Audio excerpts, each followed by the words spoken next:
Hello, I'm back, and this is another installment of Back in the Day. Yeah. I'm wearing my old man hat today, as you can see, so I can look all debonair and sporty. Basically, this Back in the Day is focusing on the Game Boy, who turned 25 earlier this week, so we're going to talk about the Game Boy. Doubtless you've seen many videos in the especially the Nintendo gaming community talking about the Game Boy. So I'm not going to go too in depth into the Game Boy. I'm just gonna touch on the um, major things to know about it, and then I'm gonna go into my memories of the awesome, perhaps one of the most awesome handhelds ever made. So here we go. Okay then, here we go. The Game Boy was the progenitor, the it is the handheld that cemented Nintendo's domination as the handheld kings. Much like the NES made Nintendo a major console manufacturer, the major console manufacturer for two gens. The Game Boy has made them the handheld kings for 2-3 gens. Now, the Game Boy was created by Gunpei Yokoi, one of what I call the three godfathers of Nintendo. What I mean by this is that these were three people who they're three people at Nintendo who basically helped mold Nintendo into what it is today. These are not counting the eponymous and well-known Hiroshi Yamauchi, the guy whose family started Nintendo and owns a large portion of it. I'm talking about the people who Yamauchi basically was the guy who bankrolled a lot of stuff. He was the owner. The people who were actually in the trenches doing a lot of this stuff were Gunpei Yokoi, Shigeru Miyamoto, and believe it or not, Satoru Iwata. So, you know, the godfathers of Nintendo were basically the people who have spent a large amount of their time just guiding things how they went along. Miyamoto was a creative force in terms of gaming, but believe it or not, he learned a lot of his game designs and some of the better ideas in his games didn't come from Miyamoto. They came from Gunpei Yokoi. Gunpei Yokoi was the guy who came up with the hardware design for the handhelds, and he used a little bit of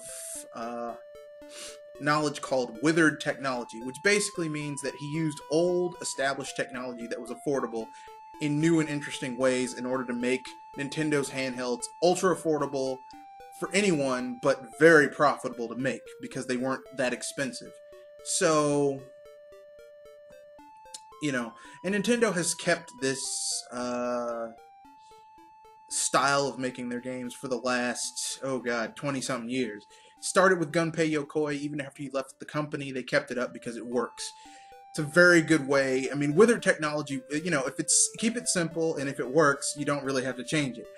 Now, a lot of people have gotten mad at Nintendo because they want them to get with the times, but, you know, I personally like their withered technology way of doing things. I use it at my own business. It works very well, so it works.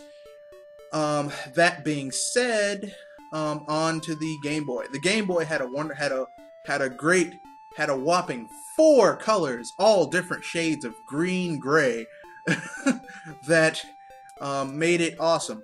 The cool thing about the Game Boy was that it could do basically everything they learned from making the NES, they applied to the Game Boy. So the Game Boy was like a souped up handheld NES, except it didn't have the color quotient, which was its downfall. But some of the games that were for the Game Boy, that were put on the Game Boy, were actually more advanced than what you could put on the NES, barring the colors, which tells you something about how powerful that little system was. The chiptune Game Boy sound chip was, I mean, let me put it this way. I still have my old Game Boy. I have, what's it called? Killer Instinct for the Game Boy. I have Killer Instinct for all the home consoles, except for Killer Instinct Xbox version, but I have all the ones made by Rare. And the one on the Game Boy, aside from a few characters missing, is it's an eminently playable version. You can, I mean, the music sounds very similar to the console and arcade version. You know you're playing, you know your characters that you're playing. And this game has that still has that same feeling. The Game Boy had multiple iterations. Each one advanced upon something else. So the original Game Boy was a big gold brick that you could put in your pocket. It was huge, but, you know, I put it in my pockets when I was a kid, so I know it can be put into a pocket.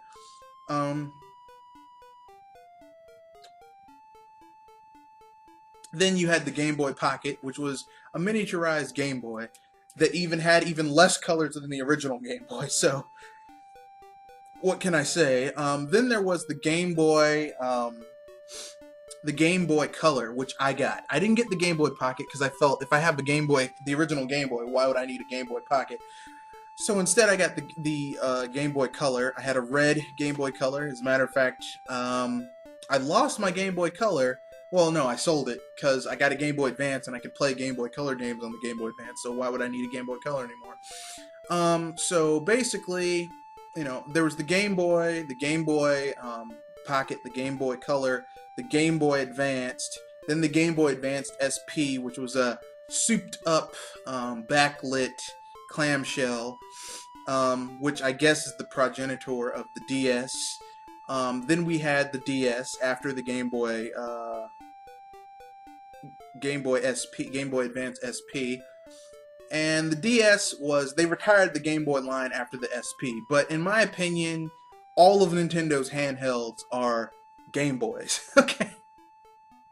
And, you know, I grew up playing Game Boy, and all of their handhelds, if I can play Nintendo games on them, is a Game Boy. Okay? As a matter of fact, I have a 3DS right now. Sometimes I pull it out and I play Super Mario Land or, you know, those old Game Boy classics, and I'm just like, I'm playing Game Boy all over again. Which brings us to the end of where it came from and all that stuff. Next, I'll give you my thoughts on the Game Boy and what it meant for Nintendo.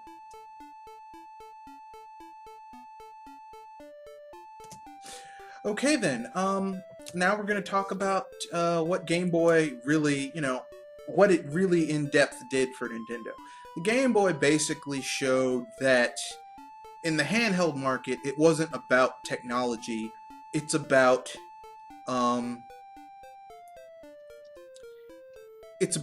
quality of content.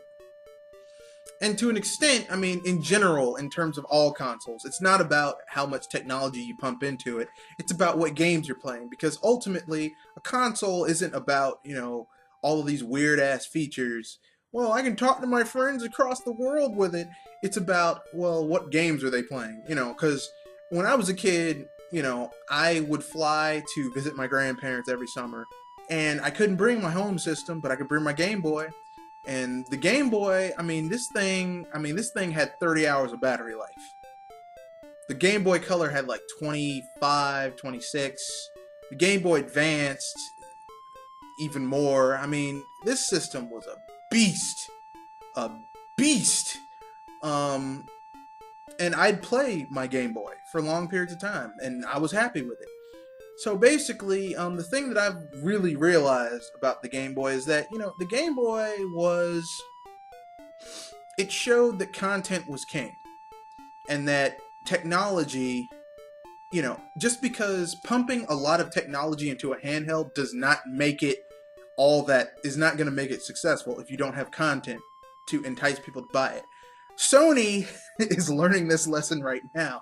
But if Sony was smart, they could have looked at the past challengers to the Game Boy, and they would have seen that this little handheld crushed much more advanced handhelds because their content was shit. Okay? When the Game Boy came out, you had a choice between the Game Boy, the Atari Lynx, which was a handheld, and another handheld, the Turbo Nico Express, which played Hudson Soft Turbo PC Engine games, like with the cue cards. And both of those are in the dust. Most people don't even know they existed. Okay, they don't remember them. But people remember the Game Boy. The Game Boy Color. The Game Boy Color came out. The only handheld that came close to even remotely challenging Nintendo's dominance in terms of the handheld market was the Wonder Swan, and that's because Gunpei Yokoi created the Wonder Swan. Because after the Virtual Boy debacle, he resigned and went to another company, I think Bandai, and made the Wonder Swan. And the Wonder Swan was building up a little bit of steam, but then he died, so Wonder Swan's done for. So basically what I'm saying is that there have been many more powerful handhelds that came out, and Nintendo crushed them too with their withered technology way of doing things, because it works very well. That's just how it is. I mean, I don't know what to say. So, ultimately, this is this week. The Game Boy came out 25 years ago. Happy birthday to the Game Boy. I hope that Nintendo will have another many more years. I hope that when I have children, I'll be able to give them a Nintendo handheld, because, that's, it's like I heard people complaining about the 2DS. I'm like, it's our generation's Game Boy. Let kids have their Game Boy. I mean, why would you deprive a child from having a Game Boy? That makes no sense to me. So, we need to pass this along. We need to give other children their Game Boy. I'm not going to give my kids a smartphone. They're getting a Game Boy, the Nintendo's next handheld. So, ultimately, that's just how I feel. That's all I'm saying. And happy birthday to the Game Boy. 25 years. Pretty awesome.